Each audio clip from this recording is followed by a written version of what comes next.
Hindi ito mahika, totoong mini-eksperimento ito. Maglagay ng mantika sa isang baso, dagdagan ng tubig, patikin ng kaunting food coloring, at ihulog ang effervescent tablet. Hintayin lang ng kaunti at makakakita ka ng nakamamanghang pagsabog na parang bulkan.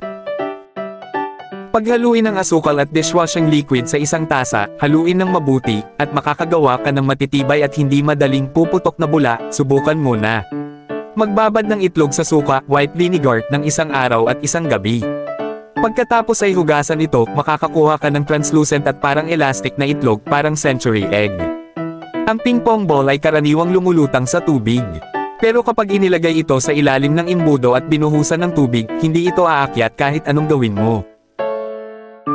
Ang memory metal, kahit baluktutin mo, ay babalik sa dating anyo kapag inilubog sa mainit na tubig. Maglagay ng pinong buhangin sa plato, buhusan ng alak, tapos budburan ng 4:1 na halo ng asukal at baking soda. Sindihan ito at makikita mo ang mahiwagang itim na substansyang umangat. Ito ang sikat na Ferro Serpent experiment.